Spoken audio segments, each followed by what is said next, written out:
السلام على سيدنا ونبينا محمد وعلى آله الطيبين الطاهرين وصحبه المنتجبين وعلى الجميع الأنبياء الله والمرسلين.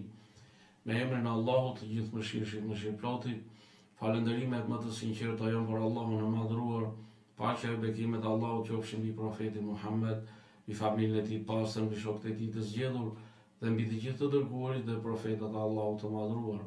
Të dashur vëllezër dhe motra, ju përshëndes të gjithëve me përshëndetjen e bukur islame. Assalamu alaikum wa rahmatullahi wa barakatuhu. Paqja, bekimet, mirësi dhe mëshira e Allahut qofshin mbi ju. Në ajetin 135 të surës Nisa, Allahu i madhruar thotë Bismillahirrahmanirrahim. Ya ayyuhalladhina amanu kunu qawwamina bil qist shuhada'a lillah walau ala anfusikum aw al walidayn wal aqrabin. O ju që keni besuar, bëhuni zbatues të palëkundur të drejtësisë, duke dëshmuar në emër të Allahut, qoftë edhe kundër jush, ose kundër prindërve dhe të afërmëve tuaj. Drejtësia është e kundërta e padrejtësisë. Drejtësia është një forcë morale që e ndalon njeriu nga padrejtësia dhe e shtyn atë drejt dhënies të drejtave dhe të përmbushjes së detyrimeve. Drejtësia është mbretëresha e të gjithë virtyteve, është tylla e shoqërisë, është lidhja e drejtë dhe e thellë me Allahun e plotfuqishëm e të gjithditur. Është rruga drejt lumturisë dhe paqes. Islami i kushton një rëndësi të madhe këtij virtyti, pra drejtësisë, dhe urdhëron për drejtësi si në Kuranin e Shenjtë, ashtu edhe në traditën profetike, pa në sunetin e profetit. Drejtësia nga këndvështrimi i Islamit është një projekt civilizues me përmasa etike dhe njerëzore. Nuk mund të realizohet apo të ndërtohet një projekt civilizues në asnjë kom, në asnjë shoqëri, pa u nisur nga drejtësia, e cila është krijuar për njerëzimin me qëllim që të zbatohet në mesin e të gjithë njerëzve. Prej llojeve të drejtësisë janë drejtësia me Allahun, krijuesin fuqiplot, drejtësia me veten dhe me të tjerët që na rrethojnë, me familjen, me fëmijët, me fëmijët dhe me të tjerë. Drejtësia në tregti, drejtësia në thënie, drejtësia në udhëheqje dhe në gjykim, dhe drejtësia me kundërshtarët. Pra, edhe pse është kundërshtar, Islami nuk pranon që t'i bëhet pa drejtësi, por të sillemi me drejtësi edhe me kundërshtarët. Por, çfarë na thot Kurani i Shenjtë për këtë virtyt, për këtë mbretëresh të virtyteve, pra për drejtësinë? Drejtësia, el-adl, përmendet 29 herë në Kuranin e Shenjtë. Në temën e sotme do të përmendim disa nga ajetet që flasin për drejtësinë. Ajo që është më kryesorja në fenë e pastër islame është që drejtësia të zbatohet dhe të mos mbetet thjesht bujë mbi letër dhe të mos jetë thjesht parull apo slogan që ikën me erën.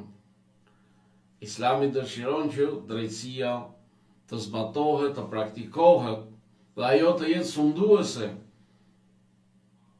në mesin e njerëzve. Allahu i madhruar në ajetin 8 të surës Maide thot: Ja ayyuhalladhina amanu kunu qawamina lillahi shuhada bil qist wa la yajrimannakum shana'an qawmin ala an ta'dilu i'dilu huwa aqrabu lit-taqwa wattaqullah innallaha khabirun bima ta'malun. O ju që keni besuar, qëndroni fort për hir të Allahut, a jeni të palëkundshëm. Dëshmitar me drejtësi, pra jeni dëshmitar me drejtësi. Dhe urrejtja ndaj një populli mos ju shty që të mos bëni drejtësi. Bëni drejtësi, thot Allah.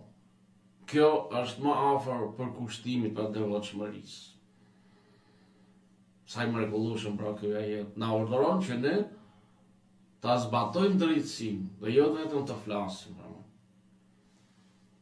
Në ajetin 58 të surës Nisa, Allahu i madhruar thot: Allahu ju urdhëron të adorëzoni amanetet atyre që u takojnë dhe kur gjykoni mes njerëzve, të gjykoni me drejtësi dhe jo me anësi. Të mbani anën apo tarafin e dikujt për shkak të njohjes, miqësisë apo afrimitetit që keni. Allahu thot pra, gjykoni me drejtësi. Në ajetin 90 të surës Nahl, Allahu i madhruar thot: Inna Allahu ya'muru bil adli wal ihsan. Allahu urdhëron për drejtësi dhe bamirësi. Ndërsa në ajetin 152 të surës An'am, Allahu i madhruar thot: Wa idha qultum fa'dilu walau kana dha qurba. Edhe kur të flisni, bëni drejtësi, thot Allahu, edhe nëse është kundër të afërmit tuaj. Pra këto ajete që përmendëm, e të tjera ajete që flasin për drejtësinë, tregojnë se drejtësia është baza e fesë dhe shtylla e shoqërisë. Drejtësia nuk është vetëm një rregull juridik, por ajo është një qëndrim moral dhe shpirtëror që e afron njeriu me Allahun dhe e pastron shoqërinë nga padrejtësia dhe nga çdo e keqe. Ndërsa hadithet e profetit dhe të Ehli Bejtit gjithashtu na flasin për virtytin e drejtësisë dhe na sqarojnë rëndësinë e saj. Dhe na nxjerrin në pa se vërtet drejtësia është mbretëresha e virtyteve. Feja islame është feja drejtësisë. Kurani urdhëron për drejtësi, profeti urdhëron për drejtësi. Nëse shikojmë muslimanë që bëjnë pa drejtësi, ata janë të paditur për librin e tyre, për Kuranin dhe për sunetin e profetit të tyre, profetit Muhammed sallallahu alaihi wa alihi. Nuk mund të fajsohet Islami për shkak të veprimeve të gabuara të muslimanëve. Islami është i pastër, është feja e Allahut, i cili është i drejti absolut. Allahu nuk i bën pa drejtësi askujt prej robëve të vet. Siç e përmendëm edhe në ajetin 90 të surës Nahl, Allahu urdhëron vetëm për drejtësi. Dhe ne, me qenë se jemi me këmbësit e Allahut në tokë, duhet ta zbatojmë këtë urdhër. Pra, të urdhërojmë dhe të bëjmë drejtësi në mesin e njerëzve. Profeti i dashur, profeti Muhammed, paqja e bekimet e Allahut qofshin mbi të dhe mbi familjen e tij, ka thënë: një orë drejtësi është më e vlefshme se adhurimi i 70 viteve. Netët me namaz e ditët me agjerim për të këtyre viteve. Pra të bësh një orë drejtësi, thot profeti, është më mirë se adhurimi i 70 viteve. Pra kjo, thënë e profetit, zërë në pahva rëndësinë dhe pozitën e lartë të këtij virtyti të madh të drejtësisë. Gjithashtu, profeti Muhammed sallallahu alaihi wa alihi ka thënë, drejtësia është balanca e Allahut në tokë. Kush e zbaton atë pra drejtësinë, ajo do ta udhëheq atë drejt xhennetit. Kush e braktis drejtësinë, ajo do ta shtyjë drejt zjarrit. Pra të gjithë të padrejtët që e braktisin pra të bëjnë drejtësinë, të gjithë ata të padrejtë do të jenë në rrugën e zjarrit. Vetëm nëse pendohen dhe kthehen tek Allahu fuqiplot dhe tek drejtësia. Imam Aliu, paqja qoftë mbi të, ka thënë: drejtësia është themeli i besimit dhe përmbledhja e bamirësisë. Besimi kurrë nuk përputhet me padrejtësinë, as edhe një herë. Përkundërzi, është drejtësia ajo themeli i besimit. Besimtari i devotshëm, besimtari i përkushtuar, ai është i drejtë dhe bamirës. Është transmetuar nga Imam Sadiq, paqja qoftë mbi të, se Imam Aliu ka thënë: njiheni Allahun përmes vetë Allahut, pra përmes krijimit të tij, të dërguarin përmes mesazhit të tij, dhe njerëzit përgjegjës pra udhëheqës përmes urdhërimit për të mirë dhe përmes drejtësisë dhe bamirësisë. Ta nëse do të dish që një udhëheqës është i mirë apo jo, njihen nëpërmjet urdhërimit në të mirë, nëpërmjet drejtësisë dhe bamirësisë. Është transmetuar se një ditë Imam Sadiq, paqja qoftë mbi të, pa një kafshë të ngarkuar që po përkulej nga barra që i kishin vënë mbi të. Imami i tha të zotit të kafshës: o djalosh, barazoje ngarkesën mbi këtë kafshë, sepse Allahu i madhruar e do drejtësinë. Pra mos i bëj pa drejtësi kafshës, duke ngarkuar, edhe pse ajo nuk flet. Sepse kafsha nuk flet kur e ngarkon, a ka tepër peshës apo jo. Por njeriu që është i drejtë duhet që edhe ngarkesën që e vendos mbi kafshë, atë pra duhet ta bëjë me drejtësi. Këtë urdhëron Islami. Imam Rizaj, paqja qoftë mbi të, ka thënë: zbatimi i drejtësisë dhe i bamirësisë është shenjë që njofton për vazhdimin e begatisë. Pra, nëse në një shoqëri zbatohet drejtësia dhe bamirësia, kjo është shenjë se begatit do të jenë të vazhdueshme në mesin e kësaj shoqërie. Sa me voj pra kemi ne sot për këto thënie madhështore. Sot pra që thjesht drejtësia ka mbetur një fjalë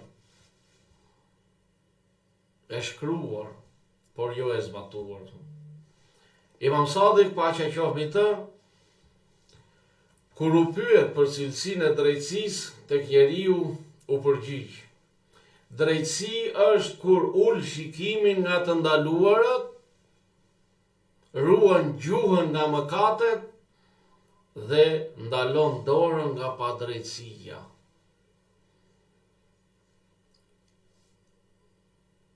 A ka më mirë?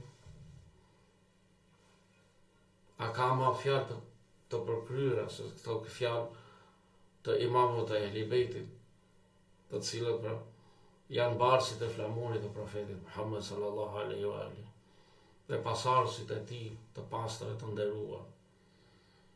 Imam Aliu në një thënie të tij ka thënë, dy